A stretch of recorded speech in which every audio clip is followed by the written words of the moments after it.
तो हेलो दोस्तों, नमस्कार। आप सब कैसे हैं? उम्मीद करता हूँ अच्छे ही होंगे। ठंड का मौसम स्टार्ट हो गया है और अभी माइक्रोवेव की सबसे ज़्यादा ज़रूरत पड़ रही है सबको खाना गर्म करने के लिए। और हमारे टेक्नीशियन भाइयों को भी अच्छा खासा काम आ रहा है माइक्रोवेव का। तो माइक्रोवेव का आज एक पार्ट है हमारे पास, जो माइक्रोवेव का सबसे ख़ास पार्ट है। ये मैग्नेट्रॉन है। ये मैग्नेट्रॉन की ज़रूरत क्यों पड़ी, कैसे बना मैग्नेट्रॉन, आज बताते हैं आपको। ये मैग्नेट्रॉन है और इसके अंदर दो मैग्नेट लगे हुए हैं। एक ये मैग्नेट है और ये दूसरा है। और इसके पीछे वाला जो हिस्सा है, इसके अंदर एक वाइंडिंग है और ये इसके दो टर्मिनल्स हैं। और सामने एक एंटीना लगा हुआ है। तो ये काम कैसे करता है? इसमें जो है हाई फ्रिक्वेंसी पे 2000 वोल्टेज जब आते हैं यहाँ पे, तब इसके अंदर से रेडिएशन बनता है एक तरह का, और उससे वेव निकलती हैं। और वेव इतनी तेज़ होती हैं जिसके कारण जो है फ्रीक्वेंसी बढ़ती है, फ्लक्चुएशन होता है और आपका खाना कुछ सेकंडों में ही गर्म हो जाता है। तो ये अगर ख़राब हो जाता है तो इसको कैसे टेस्ट करेंगे हम, तो वही आज आपको बताना है। उसके लिए हमारे पास होना चाहिए मल्टीमीटर या फिर हमारे पास कंटिन्यूटी टेस्टर होना चाहिए। इसको चेक करने का तरीका बस एक है हमारे पास कि इसको कंटिन्यूटी पे लगाएंगे। ये मल्टीमीटर है हमारा, इसको हम कंटिन्यूटी मोड पे सेट करते हैं। ये हमने कंटिन्यूटी पे सेट कर लिया इसको। और ये इसकी दो प्रोब हैं मल्टीमीटर की, और हमें इसके दोनों टर्मिनल्स पे लगा लेना है।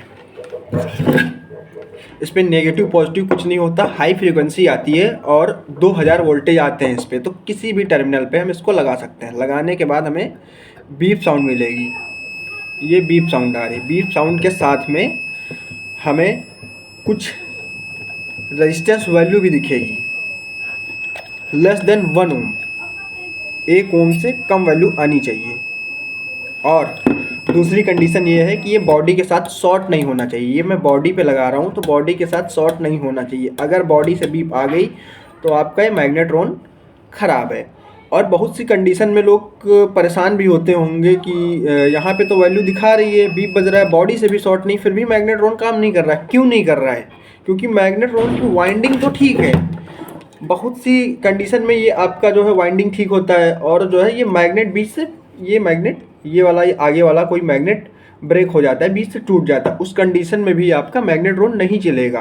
और तीसरी कंडीशन जो आती है उसमें ये एंटीना जो है, एंटीना भी अंदर से ख़राब हो जाता है, शॉर्ट हो जाता है, उसमें भी आपका मैग्नेट्रॉन काम नहीं करेगा। तो मैग्नेट्रॉन आपको चेक ही करना पड़ेगा। और उसके लिए जो है उसका भी कोई तरीका है कि कैसे पता करेंगे कि मैग्नेट्रॉन ही हमारा ख़राब हुआ है। क्योंकि कंटिन्यूटी दिखा रहा है, हमने चेक कर लिया, कंटिन्यूटी सही है और बॉडी भी शॉर्ट नहीं है, मैग्नेट भी नहीं टूटा हुआ है। तो उस कंडीशन में हम क्या करेंगे, हमारे पास जो है ट्रांसफार्मर लगा होता है। ये ट्रांसफार्मर है। इस ट्रांसफार्मर में 3 वाइंडिंग्स हैं। ट्रांसफार्मर को भी कैसे पता करेंगे कि जो है ट्रांसफार्मर सही है या ख़राब है? ये ट्रांसफार्मर है, इसमें सीधा सीधा लिखा हुआ है डेंजर, हाई वोल्टेज। तो इसमें जो है 3 वाइंडिंग्स हैं, primary windings and secondary windings and filament windings. तो प्राइमरी वाइंडिंग चेक कर लेते हैं, बताते हैं आपको कैसे चेक करना है। तो प्राइमरी वाइंडिंग के लिए 2 टर्मिनल्स दिए गए हैं यहाँ पे। दोनों टर्मिनल्स पे हमें कंटिन्यूटी पे इसको भी चेक करेंगे, कंटिन्यूटी से इसको चेक करेंगे, और इस पर भी बीप आनी चाहिए। और इस पर कम से कम 2 से 3 ओम आने चाहिए।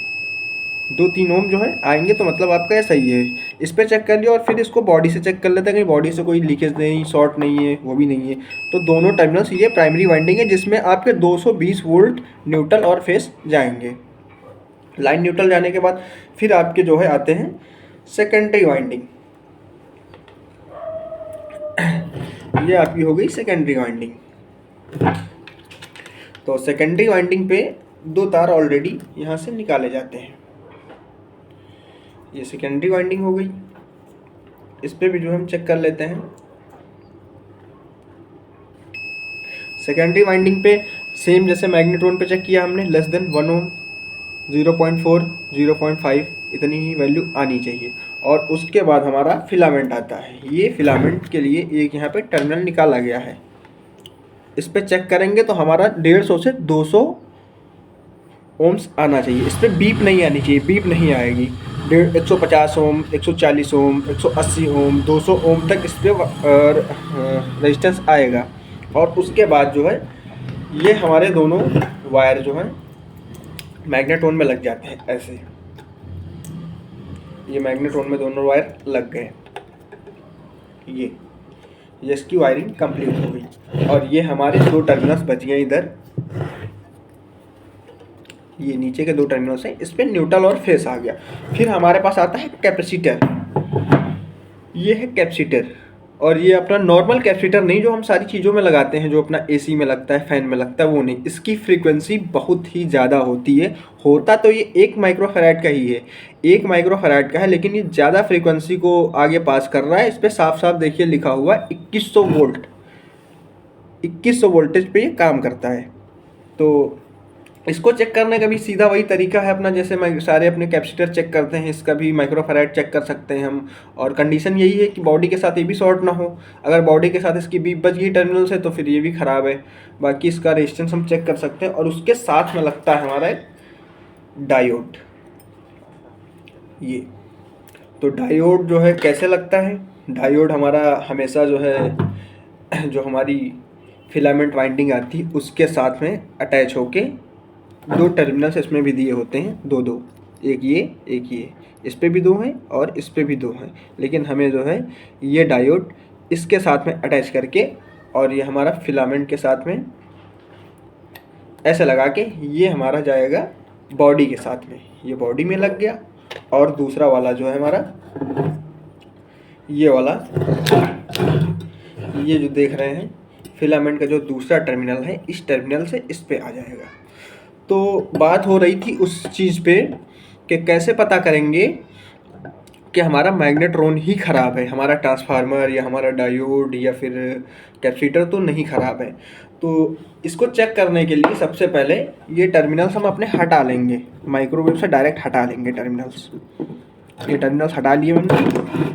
टर्मिनल्स हटाने के बाद आपको 220 वोल्ट जब यहाँ पे आप देंगे इन दोनों पे, तो उसके बाद जो है कुछ सेकंड के लिए अपना कैपेसिटर चार्ज हो जाएगा। फिर कैपेसिटर जब चार्ज हो जाता है तो फिर आपको कोई वायर लेना है। और ध्यान रहे कि आपके हाथ में ये टच ना हो, नहीं तो बहुत ही ज़्यादा शॉक लगेगा आपको।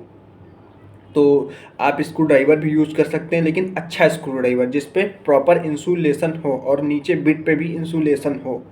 तो 2 स्क्रू ड्राइवर लेके आपस में इनको शॉर्ट करा सकते हैं। अगर ये शॉर्ट हो रहा है, चार्ज स्टोर कर रहा है, उसका मतलब आपका जो है डायोड भी सही है, कैपेसिटर भी सही है और आपका ट्रांसफार्मर भी सही है। अगर ये सही है तो फिर आपका मैग्नेट्रॉन ही ख़राब है। अगर आपको पता नहीं चल पा रहा है कि बॉडी से ये शॉर्ट है या नहीं है, तब उस कंडीशन में आपको सिर्फ ये मैग्नेट्रॉन ही चेंज करना है। तो आशा करते हैं इस वीडियो से आपको समझ आया होगा। और जब भी आप मैग्नेट्रॉन पर काम कर रहे हैं तो अगर आप टेक्नीशियन नहीं हैं तो आपको सबसे पहले प्लग हटा लेना है, प्लग हटा के ही कुछ चेक करना है। और दूसरी बात, सबसे पहले प्लग हटाने के बाद आपको ये कैपेसिटर ही डिस्चार्ज करना है। कैपेसिटर डिस्चार्ज करते टाइम बहुत ही सावधानी से काम करना चाहिए। हाथ पे अगर टच होता है आपके कोई भी इसका टर्मिनल तो बहुत ही ज़्यादा शॉक लगेगा। तो अगर आप एक्सपर्ट नहीं हैं तो आप मैग्नेट्रॉन में हाथ ना ही लगाएं, माइक्रोवेव में हाथ ना लगाएं तो ही अच्छा है। ये काम एक एक्सपर्ट के लिए है। और बाकी चीज़ों पे आप काम कर सकते हैं लेकिन मैग्नेट्रॉन में नहीं। तो आशा करते हैं इस वीडियो से आपको बहुत कुछ समझ में आया होगा। मिलते हैं किसी और वीडियो में किसी और नॉलेज के साथ में।